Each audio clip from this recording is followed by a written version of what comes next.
बात उस समय की है जब मैंने अपने पापा की एक नहीं सुनी। अगर शायद उस समय पापा का कहा मान लेती तो आज मैं बहुत खुश होती।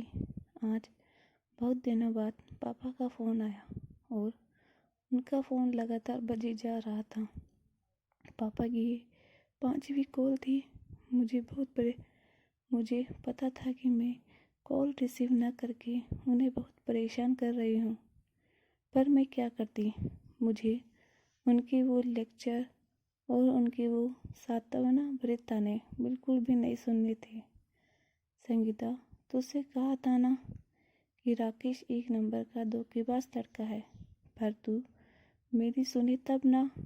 तुझ पर तो इश्क का भूत सवार था।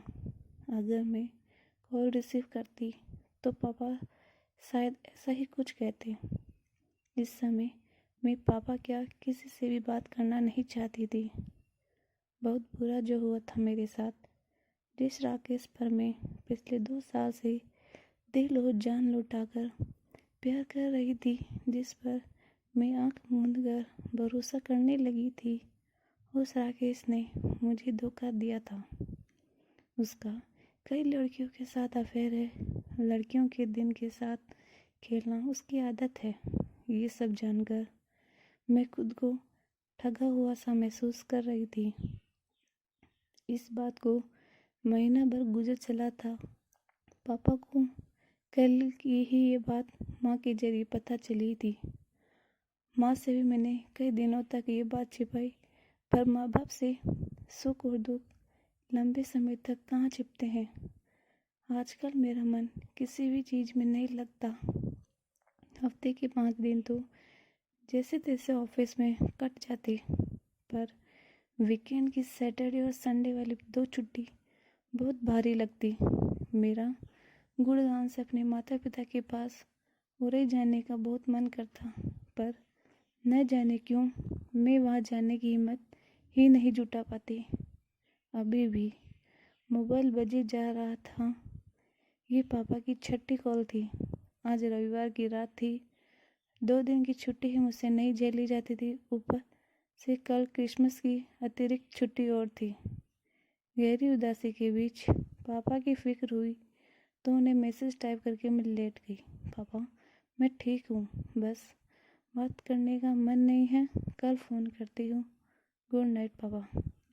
बिस्तर लेटी तो बाहर आसपास चल रही क्रिसमस की पार्टियों का मन में पुराने दिन खिल उठे।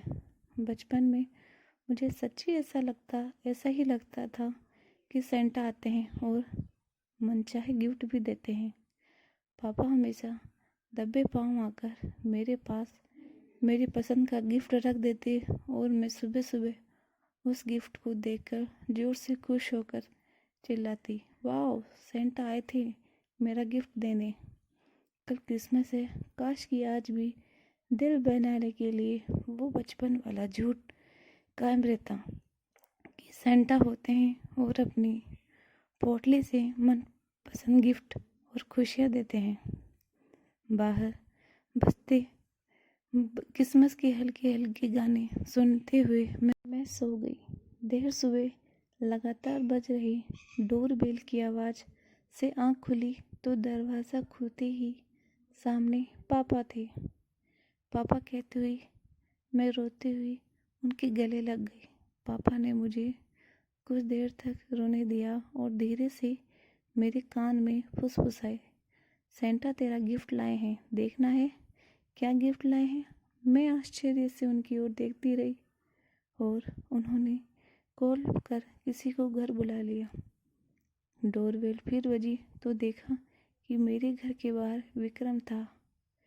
मैं उसे देखकर धीरे से बुदबुदाई, विक्रम तुम? पापा ने उसे अंदर बुलाते हुए कहा, हाँ बेटा, ये वही विक्रम है जिसने अपने स्कूल के दिनों में तुझे लव लेटर लिखा था। उस वक्त इसका टीचर और तेरा पिता होने के नाते मैंने उसके गाल पर जब एक चपेट लगाई थी तब इसने मुझसे कहा था कि सर, मैं संगीता को बहुत चाहता हूँ और ताउम्र चाहता रहूँगा। इतना चाहूँगा कि आपका प्यार भी मेरे प्यार के सामने फीका पड़ जाए। उस वक्त मुझे इसकी वो बातें बचकानी जरूर लगी थी, पर जब कुछ दिनों पहले मुझे पता चला कि विक्रम ने तेरी खातिर जीवन भर शादी न करने की सोची है, क्योंकि वो तेरे सिवा किसी और को चाह ही नहीं सकता। आज के ज़माने में ऐसा प्यार देखकर मेरा मन भर आया संगीता।